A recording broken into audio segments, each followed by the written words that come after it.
Halo semuanya, eh, saya Bobi Alvin dengan NIM 121944 dari Teknik Informatika. Di sini saya akan mempresentasikan hasil analisis perancangan sistem aplikasi klinis Smart Trace berbasis IoT di mata kuliah mini project 2 IF 1408. Pertama-tama, saya akan menjelaskan definisi Smart Trace. Smart Trace itu adalah istilah untuk tempat sampah yang mengetahui fitur dan fungsi yang berbeda dengan tempat sampah pada umumnya. Tempat sampah yang harus dibuka secara manual, namun ada juga tempat sampah yang menggunakan pedal untuk memudahkan tutup buka tempat sampah tersebut. Sedangkan pada tempat sampah pintar atau Smart Trace telah banyak dikembangkan dengan memadukan fungsi dan keunikan tersendiri. Salah satunya adalah tempat sampah yang hanya terbuka ketika objek memenuhi kriteria jarak untuk membuka tempat sampah. Tujuan dan kegunaan Smart Trace tersebut, saya merancang sistem ini.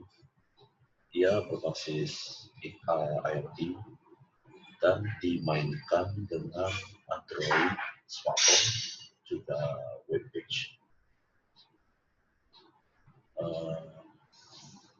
Smart Trace ini membantu daerah kantor, dapat juga membantu daerah rumahan untuk mewujudkan lingkungan yang bersih.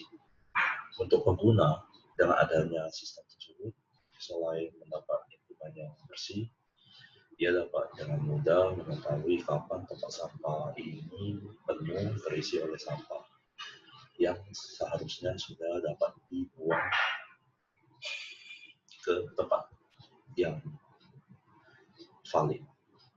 Dengan begitu, pengguna hanyalah tinggal ke tempat untuk mengisi isi dalam dan membuangnya ke tempat pembuangan akhir di area yang sudah ditentukan oleh pemerintah. Sebelum itu, saya menjelaskan apa itu IoT. IoT adalah Internet of Things, suatu konsep di mana objek tertentu punya kemampuan untuk mentransfer data lewat jaringan tanpa memerlukan adanya interaksi dari manusia ke manusia ataupun dari manusia ke perangkat komputer. IoT ini juga kerap diidentifikasikan dengan RFID sebagai metode komunikasinya. Walaupun begitu, IoT juga bisa mencakup teknologi sensor lainnya semacam teknologi kabel maupun QR code yang sering kita temukan di sekitar kita. Selain itu, dalam perancangan sistem ini yang akan digunakan adalah Arduino, juga sensor. Arduino itu adalah sebuah microcontroller single board yang bersifat open source, yang diprogram dengan menggunakan bahasa pemrograman Turing base yang berbasis sinteks dan library. Pemrograman Turing base ini tidak berbeda dengan C atau C++, tetapi dengan berbagai penyederhanaan dan modifikasi untuk memudahkan dalam pengembangan aplikasinya. Microcontroller Arduino tersebut menggunakan Integrated Development Environment atau biasanya disebut IDE berbasis processor. Terus Android, ia juga memiliki definisi tersendiri yang biasanya dikenal sebagai robot hijau, raksasa mesin pencari yaitu Google Inch.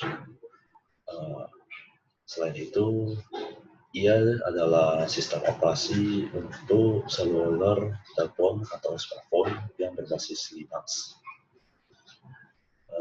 Android menyediakan platform terbuka bagi para pengembang yang ingin membuat atau menciptakan aplikasi mereka sendiri yang dapat digunakan oleh bermacam perangkat yang bergerak. Ia memiliki 4 karakter salah satu pertamanya adalah open source, terus semua aplikasi yang dapat dibuat dengan sama, terus dilanjutkan dengan memecahkan hambatan pada aplikasi, juga mengembangkan aplikasi yang cepat dan mudah. Di metode penelitian tersebut akan dilakukan dengan penelitian jenis kualitatif yang digunakan adalah yaitu perancangan berbasis objek atau UML, Unified Modeling Language, yang artinya adalah bahasa untuk menspesifikasi, menvisualisasi, membangun, dan mendokumentasi artifacts atau bagian dari informasi yang digunakan untuk dihasilkan oleh proses pembuatan perangkat lunak. Artifacts tersebut dapat berupa model, deskripsi, atau perangkat lunak dari sistem perangkat lunak seperti pada pemodelan bisnis dan sistem non-perangkat lunak lainnya. Mengapa UML dipilih di analisis tersebut? Karena ia adalah salah satu konsep yang sangat tepat untuk mengelola penelitian ini. Terus jenis UML yang akan saya gunakan ada 4, yaitu use case diagram, activity diagram, sequence, dan juga class diagram. Selain itu, dilanjutkan dengan flowchart sistem penuh pada klinis mattress Android dan block diagram. Kemudian pada perancangan objek yang digunakan di sistem ini, saya mendesain input dan output sebagai prototipe dari sistem smart trash tersebut. Saya menggunakan Adobe XD untuk menggambarkan prototipe-prototipe yang akan dirancang.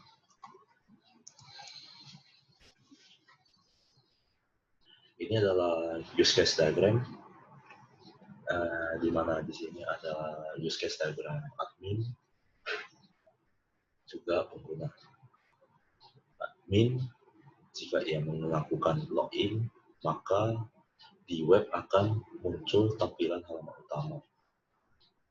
Dan admin dapat mengelola data user atau pengguna dan melihat data user pengguna. Dan di webnya, admin dapat menambahkan, mengedit, juga menghapuskan user tersebut. Terus admin dapat memverifikasi dari perubahan datanya jika ia mengedit data user. Dan di aplikasi webnya, admin dapat menyimpan proses dengan menekan tombol simpan. Sedangkan pengguna, jika ia memiliki ID, maka ia setelah login akan muncul tampilan halaman utama. Sedangkan jika ia tidak memiliki ID di aplikasi tersebut, maka tampilan awalnya adalah halaman registrasi. Setelah ia menekan tombol atau button registrasi. Dan ia dah harus mengisi data-data yang diregistrasi tersebut. Setelah itu, maka ia akan ke halaman utama aplikasi Smart Trash ini tersebut. Dan ia dapat melihat data tempat sampah, juga melihat data profil dia sendiri. Terus pengguna dapat mengedit data profil sendiri. Setelah itu ia bisa memverifikasi perubahan data dengan cara menekan tombol simpan di aplikasi Android. Ini adalah activity diagram di mana admin memiliki 4 tombol: login, menu data tempat sampah, menu data user, about. Sedangkan pengguna, ia melebihi 1 buah button, yaitu register, di mana di di mana ia jika tidak memiliki ID maka ia tinggal menekan tombol register. Saya pecahkan menjadi dua, admin juga pengguna. Di mana setelah admin jika ia sudah login data dirinya, maka ia akan melihat menu data tempat sampah, menu data pengguna, about, juga button exit. Jika ia menekan tombol data tempat sampah, maka ia dapat melihat data-data tempat sampah. Sedangkan menu data pengguna, ia dapat melihat data-data user atau pengguna. Setelah itu, di halaman tersebut, ia dapat menambahkan edit juga delete user. Begitu juga dengan about. Jika ia menekan tekan about, maka halaman-halaman yang ada di about akan muncul. Sedangkan pengguna, jika ia tidak memiliki ID, maka ia harus menekan button register dan daftar menjadi user di halaman berikutnya. Dan yang lain sama juga dengan admin, tetapi pengguna hanya dapat melihat data profil user, juga mengedit data-data diri dia sendiri, dan dia tidak bisa menghapus datanya. Dan ini adalah sequence diagramnya. Saya membagi jadi 3. Dan di sini awalnya adalah di mana pengguna jika ia membuang sampah, maka sensor akan mengetrack sampah tersebut dan mengirim informasi ke klinis matresnya. Juga ia akan meminta permintaan data atau request data ke database untuk disimpan. Setelah disimpan, maka ia dari database akan mengirimkan hasil datanya yang telah disimpan itu ke aplikasi, dan dari aplikasi lah akan melaporkannya ke user juga admin.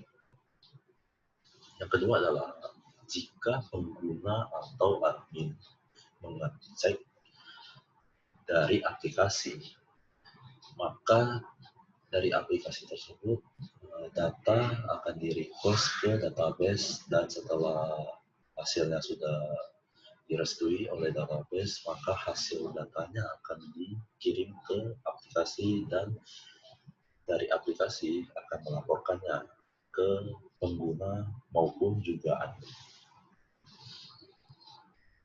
Penjelasan ketiga adalah di mana admin jika ia menambah, edit, juga menghapus si pengguna, maka data permintaan untuk menyimpan akan melewati aplikasi ke database, dan dari database ke aplikasi, dan aplikasi melaporkan ke admin. Ini adalah kelas diagram di mana kita dapat melihat attribute admin, pengguna, juga klinis matresnya. Admin dan pengguna sama, dia memiliki ID, nama, email, password, kota, dan nomor HP. Yang bedanya adalah admin dapat menambah, edit, juga hapus, sedangkan pengguna hanya dapat menambah diri dia sendiri, juga edit data dia sendiri.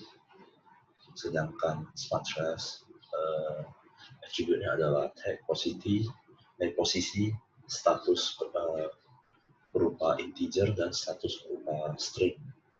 Dan ia dapat mengirimkan status ia sendiri, juga posisinya.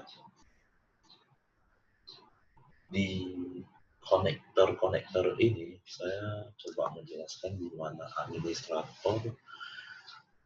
one administrator dapat memanipulasi one to many pengguna Sedangkan pengguna, one too many pengguna dapat membongkarkan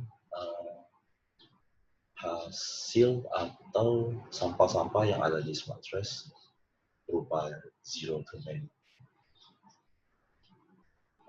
Admin.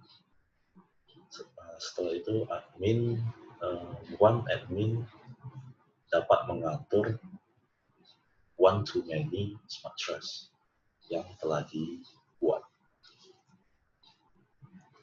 Ini adalah diagram di mana menjelaskan cara kerja secara umum rangkaian yang dapat dilihat. Jadi di block diagram ini ada power supply yang berfungsi sebagai satu daya semua komponen. Dan di block diagram ini memiliki sensor jarak, sensor berat, GSM shield, yang dimana sensor tersebut berfungsi sebagai alat input, mendeteksi adanya jarak yang mendekat atau sampah yang telah dibuang oleh seseorang. Nah, jadi dia mendeteksi itu. Sedangkan microcontroller Arduino Uno, ia adalah pusat pengolahan data atau dapat dikatain dengan CPU, Central Processing Unit, yang tugasnya mengolah semua data yang masuk dan data yang keluar.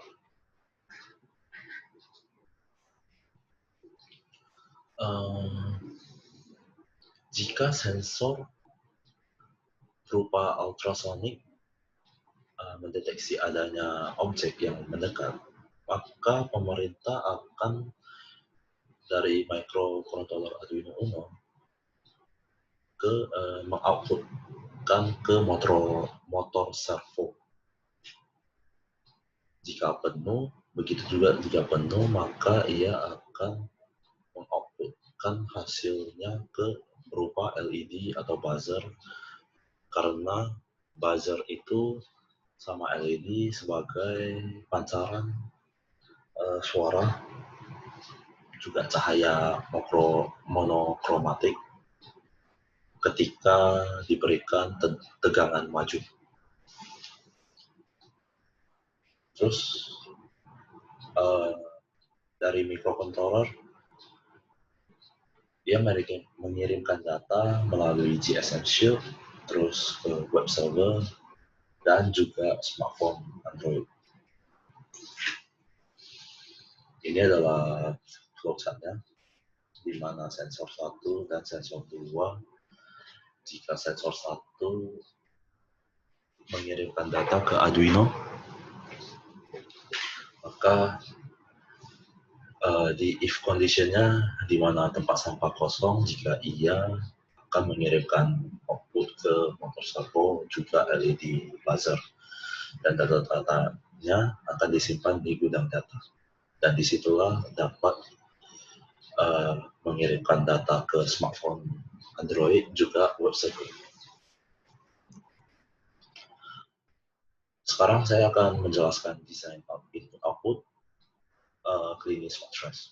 Ini adalah loading page-nya Clinis Smart Trash jika user menekan tombol icon Clinis Smart Trash dari HP dia sendiri. Setelah itu akan muncul halaman tersebut di mana pengguna atau admin harus mengisi email address dan passwordnya sebelum melogin ke halaman selanjutnya. Dapat pilih dari scroll bar tersebut apakah dia pengguna atau admin. Jika pengguna tidak memiliki ID di aplikasi tersebut, maka ia dapat mendaftarkan diri dia sendiri.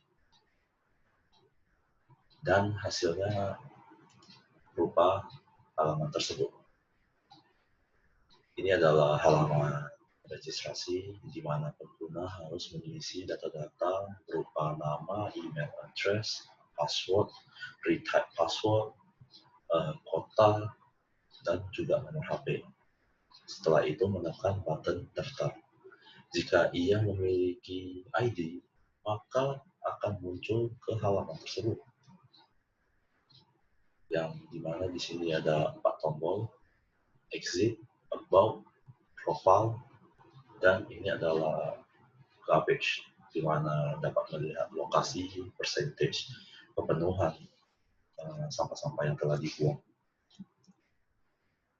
Jika pengguna menekan tombol garbage-nya, maka akan muncul statistik 100% jika dengan syarat tong sampah tersebut penuh dengan berat 32 kilo, 100% dari status percentage, dan status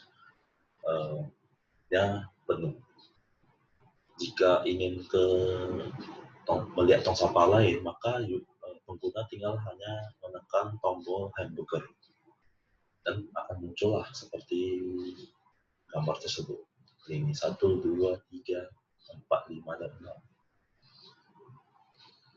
Selanjutnya adalah profile, di mana di sini adalah button security atau password. Lebih gampangnya kita bilang perubahan password. Di sini ada button edit jika ingin mengedit data. Di sini ada button kamera jika ingin mengganti profile picture. Di sini ada data-data profile yang telah dari registrasi. Jika pengguna menekan tombol button image kamera, maka akan select out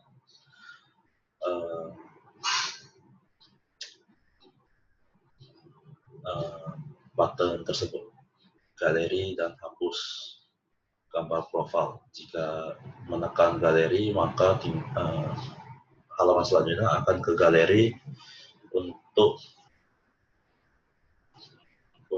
memilih foto yang akan diganti, sedangkan jika tidak mau menunjukkan profile picture, maka tinggal tekan hapus gambar profil. Jika edit, menekan tombol edit, maka akan seperti halaman tersebut atau gambar tersebut. Tinggal edit data-data yang ada di sini, terus menekan tombol yes untuk simpan. Sedangkan yang tadi saya jelasin ada tombol security atau pergantian password, maka halaman yang akan muncul sebagai gambaran adalah seperti gambar tersebut, di mana harus menekan password yang sedang digunakan, terus password baru yang akan dirubah, dan retype password barunya. Jika user lupa dengan kata-kata sandi yang telah diregistrasi, maka ia hanya tinggal tekan tombol reset. Cancel dengan menekan tombol cancel, simpan dengan menekan tombol simpan. Terus ini adalah menu about, halaman about jika pengguna menekan button about. Kita melanjutkan ke page untuk admin berupa begini ya, dimana ini adalah login page-nya, harus melogin dengan email address, password, dan menekan button login. Setelah itu akan muncul ke halaman tersebut, di mana ada manajemen pengguna, juga manajemen tong sampah cleaning. Ini untuk pengguna, admin dapat menambahkan pengguna dengan menekan tombol tambah, aksi untuk hapus, juga edit. Ini adalah data-data pengguna, dan untuk lebih gampangnya, admin dapat mengakses melewati area sini. Tinggal search nama atau search ID atau search nomor HP dapat dicari. Setelah itu, jika menambahkan pengguna, maka halamannya akan muncul seperti berikut. Mengisi data-data yang seharusnya diisi, terus jika simpan, maka tinggal menekan tombol simpan, batal, menekan tombol batal. Untuk edit, begitu juga dengan edit, mengedit bagian yang akan diedit, dan simpan supaya datanya tersimpan ke database. Sedangkan seterusnya adalah manajemen klini. Di sini ada data-data klini yang terdaftar, ada 6 tong sampah yang berposisi di berbagai tempat ya.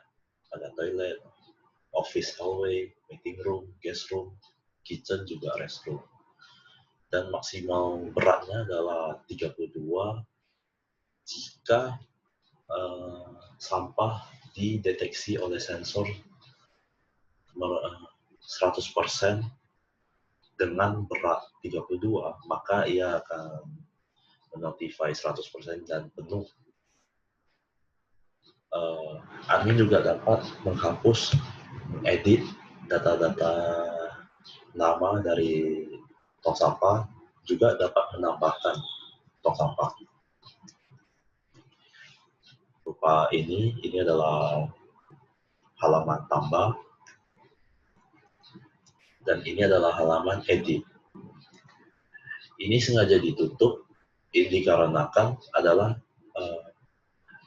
bukan kerja admin, melainkan ini adalah kerja sensor tong sampah yang telah diinstalkan.